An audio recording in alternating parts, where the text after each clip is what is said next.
Hey, here we go. Good morning. This is Christy Mattoon from Rewire. Somebody asked a question on my Instagram page, and so I wanted to get in here and answer it, and then I'll share this around. And the question was basically, and he listed off all these gurus who talk about thought and how your thought makes your world and makes your reality. And he was asking, because I talk all the time about feelings, and there's a few other people who talk a lot about how your feelings, right, matter and how this all interplays together. And that was basically the question, I believe, was, which is more important if there is an importance level, and how does that work together? So your feelings come before your thought. You don't think something and then feel it. You're already feeling, microseconds before you ever think something. And you think it and then speech forms. Okay, so when something happens, you have a feeling in your body, you start thinking about it, you form thoughts to it, you form beliefs to it, you form ideas to it, and then you start speaking about it. We were taught to stay in our brains and think, and it puts us into this three-dimensional plane of reality where everything you think seems to create the world around you. And it does to that effect, right? In the 3D model of reality, your thought does create your world. And if you're thinking poorly, you see bad things. If you're thinking really well, usually you see better things. But then we get into this paradigm and this misunderstanding where, okay, well, I was thinking really great things and I was doing the affirmations, but they didn't work. Why didn't they work? Now we're back into talking about feelings. Well, what were you feeling when you were thinking that thing? Because if you were thinking something less than the thing itself, the thing isn't going to happen. Right, so there's an equal match between the thought vibration and the vibration, the internal vibration of your feelings. It has to happen in order for that thing to be a match, in order for it to take off and be something that'll send a signal through the universe, right? And it's kind of an interesting concept. It does kind of go into the realm of dimensions. A 3-dimension mentality or a 3-dimension thought process states that you can think it and you can become it, right? You can think it, you can do it. The ones that are doing that and making it work are also feeling it. They just don't know it, but they are. You can't do one without the other. It's physically impossible. First of all, you have some sort of feeling to any thought you have. If the feeling and the thought are contrary, you're going to have an issue. If the feeling and the thought are the same, or the feeling is greater than the thought, you're going to get a windfall.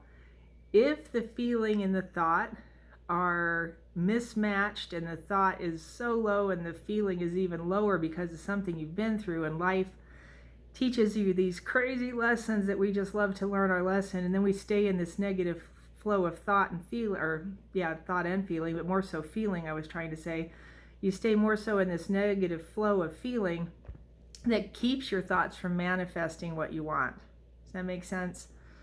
And so the goal is to raise your feeling, right? So I'm kind of backwards rigging the system from what I was taught, because if I tried to think my way out of everything that happens in my life, I would be a mess. First of all, I wasn't taught to think well. And second of all, I wasn't allowed to feel, right? So I don't really understand the whole feeling thing. Except that when I feel good, I really feel good. Except that when I feel good, things happen well in my life. Except that when I feel good and I practiced that, things got better and I started to understand and I started to think clearer and things started to make more sense, and I started to listen to what was around me and become a part of what was around me, and it just changed everything. But if I sat there and tried to think through it from my past, it's never going to work. That would never work. So I had to change the way I felt first. I have found for a lot of people, it seems to work better that way than trying to tell them, think a better thought. And even, everybody says the same thing. I've done the affirmations. I've thought the better thought. It doesn't do anything. Well, it does if you match it to the right vibration, which means you have to find the vibration. And this would be the typical thinking. This is more, I think, a 4-dimension reality kind of idea where you think of the thing and you match your thought to the thing. So you have to find the vibration of that thing, which can be next to near impossible. So think about wealth.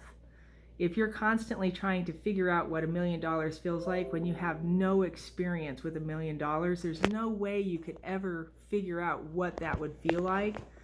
You're going to struggle. Sorry, this video is like all over the place. You're going to struggle trying to find a feeling for that.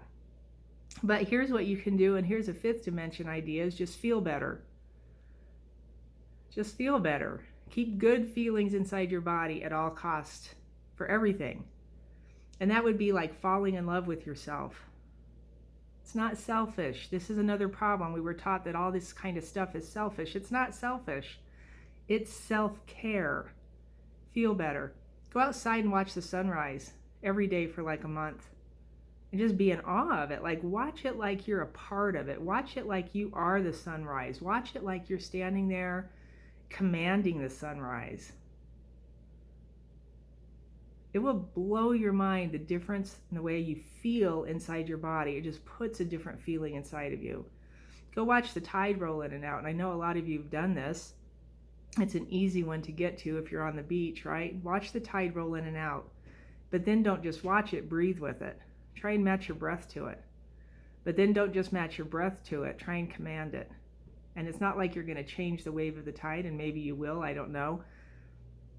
But as it's rolling in and out, become a part of the water. Become a part of the motion. Become a part of that energy and that movement.